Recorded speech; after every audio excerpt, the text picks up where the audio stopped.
get her into trouble. Zelia was waiting outside when they reached the cottage. "You're late again," she said. "Always dawdling and making up stories to get out of work. Everyone in the family has jobs to do, and you never do yours the way you should. If you keep it up, I'm giving your bed to Peter. He does his work. He deserves a good night's rest. Don't let the family down again, or Peter will get your bed. You'll sleep in the loft with the twins." Peter grinned when he heard his mother. "That isn't fair," said Maggie. "My father built that bed for me." "Do your work and the bed will still be yours," said Zelia. "You can help Peter with the sheep today. Go on, no more of your dilly-dallying." Chapter 2. An hour later, Peter herded the sheep down the path while Maggie followed slowly. He was carrying his long shepherd's crook. She was afraid that he might trip her with it, like he often did when she wasn't looking. As they followed the path over a green-speckled hill, a branch broke in the forest with a loud crack. "Bah!" cried the sheep as they scattered. Peter ran after them, shouting. A curious young griffin flew out of the forest and started to follow the sheep. Maggie ran toward the griffin. She waved her arms in the air. "Shoo!" she whispered, trying to warn it away. "I don't want you to get either of us in trouble." The griffin arched its neck and tried to peck her. Maggie picked up a small stone and threw it. The stone sailed past the griffin, who came after her again. The next stone grazed its wing. Startled, the griffin flew back into the forest.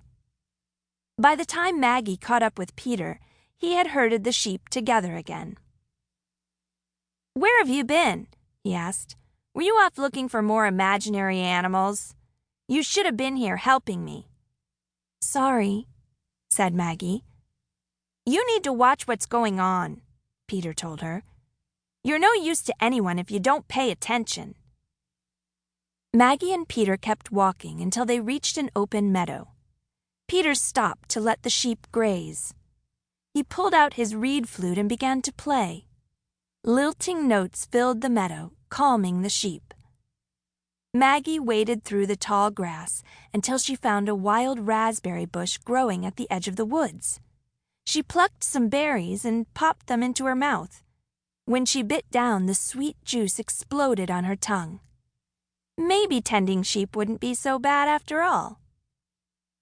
Maggie was reaching for another berry when insects smaller than bumblebees swarmed out of the raspberry bush.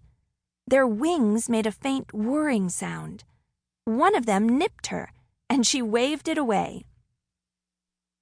After a while, the sheep began to wander into the woods, tempted by the cool shade and the tender leaves.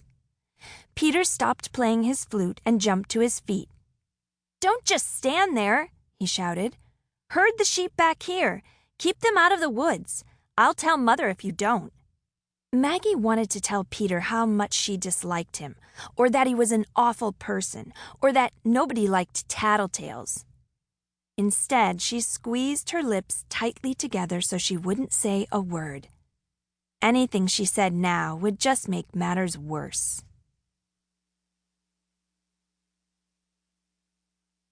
Chapter 3.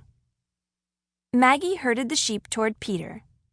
"I'll watch them from here," she said, keeping her distance. "Fine," Peter grumbled. "We'll go to the meadow by the pond in a few hours." He sat down and started to play his flute again. While the sheep were happily munching grass, Maggie picked wild daisies. She had a wonderful idea. She would make a beautiful daisy crown for her new unicorn friend. When she had enough flowers, Maggie sat on a rock and began making the chain. It didn't take her long to finish. Examining her handiwork, she wondered if the unicorn would like it. As the day grew hot, the sheep lay down for naps. Peter stopped playing his flute. Maggie settled back to watch the high, puffy clouds. She saw a bunny with big ears and a castle with tall towers.